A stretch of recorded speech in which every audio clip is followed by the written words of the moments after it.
கலாத்தியர் அதிகாரம் 1. மனுஷராலுமல்ல, மனுஷன் மூலமாயுமல்ல, இயேசு கிறிஸ்துவினாலும் அவரை மரித்தோரிலிருந்தெழுப்பின பிதாவாகிய தேவனாலும் அப்போஸ்தலனாயிருக்கிற பவுலாகிய நானும் என்னுடனே கூட இருக்கிற சகோதரரெல்லாரும் கலாத்தியா நாட்டிலுள்ள சபைகளுக்கு எழுதுகிறதாவது. பிதாவாகிய தேவனாலும் நம்முடைய கர்த்தராகிய இயேசு கிறிஸ்துவினாலும் உங்களுக்கு கிருபையும் சமாதானமும் உண்டாவதாக.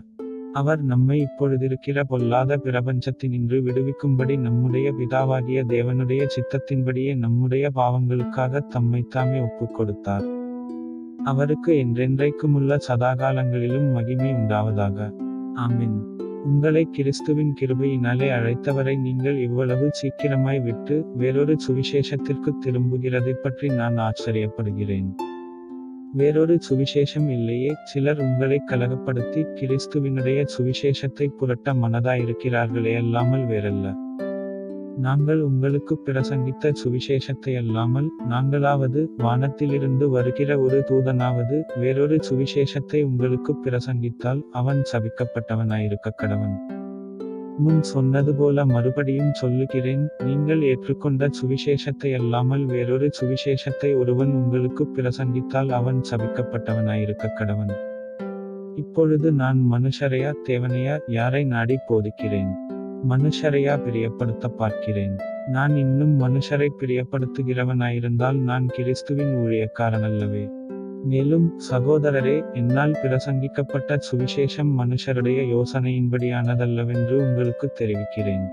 நான் அதை ஒரு மனுஷனால் பெற்றதும் இல்லை, மனுஷனால் கற்றதும் இல்லை, இயேசு கிறிஸ்துவே அதை எனக்கு வெளிப்படுத்தினார்.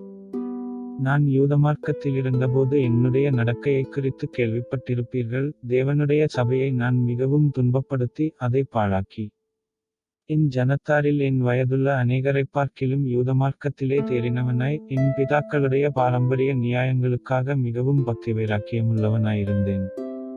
அப்படியிருந்தும் நான் என் தாயின் வயிற்றிலிருந்தது முதல் என்னை பிரித்தெடுத்து தம்முடைய கிருபையினால் அழைத்த தேவன் தம்முடைய குமாரனை நான் புறஜாதிகளிடத்தில் சுவிசேஷமாய் அறிவிக்கும் பொருட்டாக அவரை எனக்குள் வெளிப்படுத்த பிரியமாயிருந்தபோது உடனே நான் மாம்சத்தோடும் இரத்தத்தோடும் யோசனை பண்ணாமலும் எனக்கு முன்னே அப்போஸ்தலரானவர்களிடத்திலே எருசலேமுக்கு போகாமலும் அரபிதேசத்திற்கு புறப்பட்டு போய் மறுபடியும் தமஸ்கு ஊருக்கு திரும்பி வந்தேன். 3 வருஷம் சென்ற பின்பு பேதுருவை கண்டுகொள்ளும்படி நான் எருசலேமுக்கு போய் அவனிடத்தில் 15 நாள் தங்கியிருந்தேன். கர்த்தருடைய சகோதரனாகிய யாக்கோபை தவிர அப்போஸ்தலரில் வேறொருவரையும் நான் காணவில்லை. நான் உங்களுக்கு எழுதுகிற இவைகள் பொய்யல்லவென்று தேவனுக்கு முன்பாக நிச்சயமாய் சொல்லுகிறேன். பின்பு சீரியா சிலிசியா நாடுகளின் புறங்களில் வந்தேன். மேலும் யூதேயா தேசத்திலே கிறிஸ்துவுக்குள்ளான சபைகளுக்கு முகமறியாதவனாயிருந்தேன். முன்னே நம்மை துன்பப்படுத்தினவனே தான் அழிக்கத் தேடின விசுவாசத்தை இப்பொழுது பிரசங்கிக்கிறான் என்பதை மாத்திரம் அவர்கள் கேள்விப்பட்டிருந்து என்னைப் பற்றி தேவனை மகிமைப்படுத்தினார்கள்.